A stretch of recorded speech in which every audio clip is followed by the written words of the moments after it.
Now, one side in this campaign has been telling us that the issues of this election are the maintenance of peace and prosperity. The line has been used, we've never had it so good. I won't have to worry about putting gas in my car. I won't have to worry about paying my mortgage. You know, if I help him, he's going to help me. But I have an uncomfortable feeling that this prosperity isn't something on which we can base our hopes for the future. The key point I'm making right now is that the economy is moving in a positive direction. And yet our government continues to spend $17 million a day more than the government takes in. You're telling me we got to go spend money to keep from going bankrupt? The answer, yeah, it's what I'm telling you. We've raised our debt limit 3 times in the last 12 months. And now our national debt is 1.5 times bigger than all the combined debts of all the nations of the world. We're going to raise the debt limit. We always have. We will do it again. We have $15 billion in gold in our treasury. We don't own an ounce. I have been informed that the majority plans to block consideration of this amendment, which is number 1367, regarding the transparency at the Federal Reserve. Foreign dollar claims are $27.3 billion. It said that China has now surpassed Japan as the U.S. government's largest creditor, owning at least 10% of all U.S. debt, perhaps as much as $700 billion.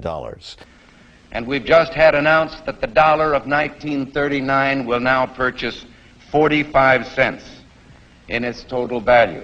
President Obama is expected to face tough questions over the U.S. decision to pump $600 billion freshly printed dollars into its economy. Now, the move is an attempt to revive the country's finances, but will result in a devaluation of the dollar. We're at war with the most dangerous enemy that has ever faced mankind in his long climb from the swamp to the stars. We've got to give them a stake in creating the kind of world order that I think all of us would like to see.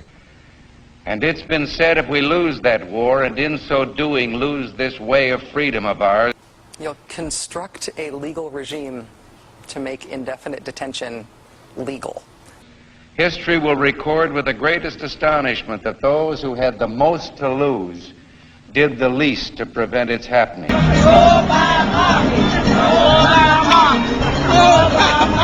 They're starting a riot here. Well, I think it's time we ask ourselves if we still know the freedoms that were intended for us by the Founding Fathers. For some trips, it'll be faster than flying, without the pat down. Anna was picked to go through. Pretty much everybody except the baby was picked to go through the scanner. If we lose freedom here, there's no place to escape to. This is the last stand on earth. Damn America, that's in the Bible. Whether we believe in our capacity for self-government or whether we abandon the American Revolution and confess that a little intellectual elite in a far distant capital can plan our lives for us better than we can plan them ourselves. I've got a core set of values that I think have to be advanced, and that my individual salvation depends on our collective salvation. You and I are told increasingly we have to choose between a left or right. Well, I'd like to suggest there is no such thing as a left or right. There's only an up or down. We had an election, and it was about a direction for our country. And regardless of their sincerity, their humanitarian motives, those who would trade our freedom for security have embarked on this downward course. In this vote harvesting time, they use terms like the Great Society, or, as we were told a few days ago by the President, we must accept a greater government activity in the affairs of the people. E pluribus unum, out of many, one. In the end, that's what this election is about.